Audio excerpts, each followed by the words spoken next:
March 28ರಂದು ಚೆನ್ನೈನಲ್ಲಿ RCB ಮತ್ತು CSK ತಂಡಗಳ ನಡುವೆ ಪಂದ್ಯ ನಡೆಯಲಿದೆ.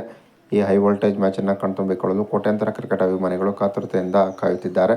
ಇನ್ನು RCB ಮತ್ತು CSK ತಂಡಗಳ ನಡುವೆ ನಡೆಯಲಿರುವ ಈ ಪಂದ್ಯಕ್ಕಿಂತ ಮುಂಚೆ ಆಸ್ಟ್ರೇಲಿಯಾ ತಂಡದ ಮಾಜಿ ಆಟಗಾರ ಗಿಲ್ಕ್ರಿಸ್ಟ್ ಹೇಳಿದ್ದೇನೆ ಎಂಬುದರ ಡೀಟೇಲ್ಸನ್ನು ಈ ವಿಡಿಯೋದಲ್ಲಿ ನಾವು ನಿಮ್ಮ ಜೊತೆ ಶೇರ್ ಮಾಡಲಿದ್ದೇವೆ. ಈ ಸುದ್ದಿಯ ಡೀಟೇಲ್ಸನ್ನು ಕೊಡುವುದಕ್ಕಿಂತ ಮುಂಚೆ ನೀವು RCB ತಂಡದ ಅಭಿಮಾನಿಗಳಾಗಿದ್ದಲ್ಲಿ ಈ ವಿಡಿಯೋಕ್ಕೊಂದು ಲೈಕ್ ಮಾಡಿ. ಹಾಗೆಯೇ RCB ಮತ್ತು CSK ತಂಡಗಳ ನಡುವೆ ನಡೆದಿರುವ ಪಂದ್ಯದಲ್ಲಿ ಯಾವ ತಂಡ ಜಯಶಾಲಿಯಾಗುತ್ತದೆ ಎಂಬ ನಿಮ್ಮ ಅನಿಸಿಕೆಯನ್ನು ತಪ್ಪದೇ ಕಮೆಂಟ್ ಬಾಕ್ಸಲ್ಲಿ ತಿಳಿಸಿ. ಕೂಡ IPL ಸೀಸನ್ 17ರ ಕಡೆಯ ಲೀಗ್ ಪಂದ್ಯದಲ್ಲಿ RCB ಮತ್ತು CSK ತಂಡಗಳು ಮುಖಾಮುಖಿಯಾಗಿದ್ದವು. ಆ ಪಂದ್ಯದಲ್ಲಿ CSK ತಂಡವನ್ನು ಸೋಲಿಸುವುದರ ಮೂಲಕ RCB ಸೀಸನ್ 17ರ ಪ್ಲೇ ಆಫ್ಗೆ ಎಂಟ್ರಿ ಕೊಟ್ಟಿತ್ತು. ಆ ರಣರೋಚಕ ಪಂದ್ಯದ ನಂತರ ಇದೀಗ ಮತ್ತೆ ಸೀಸನ್ 18ರಲ್ಲಿ RCB ಮತ್ತು CSK ತಂಡಗಳು ಮುಖಾಮುಖಿಯಾಗುತ್ತಿವೆ.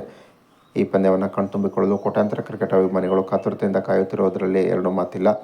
ಇನ್ನು ಈ ಹೈ ವೋಲ್ಟೇಜ್ ಮ್ಯಾಚ್ಗಿಂತ ಮುಂಚೆ ಪ್ರತಿಕ್ರಿಯೆ ನೀಡಿರುವಂಥ ಆಸ್ಟ್ರೇಲಿಯಾ ತಂಡದ ಮಾಜಿ ಆಟಗಾರ ಆ್ಯಡಮ್ ಗಿಲ್ಕ್ರಿಸ್ಟ್, CSK ಮತ್ತು RCB ತಂಡಗಳ ನಡುವೆ ನಡೆಯಲಿರುವ ಈ ಪಂದ್ಯವನ್ನು ಕಣ್ತುಂಬಿಕೊಳ್ಳಲು ನಾನು ಕೂಡ ಕಾತುರತೆಯಿಂದ ಕಾಯುತ್ತಿದ್ದೇನೆ. ಇವೆರಡು ತಂಡಗಳ ನಡುವೆ ನಡೆಯಲಿರುವ ಈ ಪಂದ್ಯ ಅತ್ಯಂತ ರಣರೋಚಕದಿಂದ ಕೂಡಿರುವುದರಲ್ಲಿ ಎರಡು ಮಾತಿಲ್ಲ. RCB ಸೀಸನ್ 18ರಲ್ಲಿ ಒಂದು ಉತ್ತಮವಾದ ಆರಂಭವನ್ನು ಮಾಡಿದೆ. ಇನ್ನು CSK ಕೂಡ ಮುಂಬೈ ಇಂಡಿಯನ್ಸ್ ತಂಡವನ್ನು ಸೋಲಿಸುವುದರ ಮೂಲಕ ಸೀಸನ್ 18ರಲ್ಲಿ ಶುಭಾರಂಭವನ್ನು ಮಾಡಿದೆ. ಎರಡು ತಂಡಗಳು ಕೂಡ ಈ ಬಾರಿ ತುಂಬಾ ಬ್ಯಾಲೆನ್ಸ್ಡ್ ಆಗಿರುವುದರಿಂದ ಇವೆರಡು ತಂಡಗಳ ನಡುವೆ ನಡೆದಿರುವ ಪಂದ್ಯ ರೋಚಕತೆಯಿಂದ ಕೂಡಿರುತ್ತದೆ. CSK ತಂಡದಲ್ಲಿ ಉತ್ತಮ ಸ್ಪಿನ್ನರ್ಗಳಿದ್ದಾರೆ. ಹೀಗಾಗಿ ಸ್ಪಿನ್ ಪಿಚ್ನ ಲಾಭವನ್ನು CSK ತವರಿನಲ್ಲಿ ಪಡೆಯುವ ಎಲ್ಲ ಸಾಧ್ಯತೆ ಇದೆ. ಇದಕ್ಕೆ RCB ಕೂಡ ಟಕ್ಕರನ್ನು ನೀಡಬೇಕು.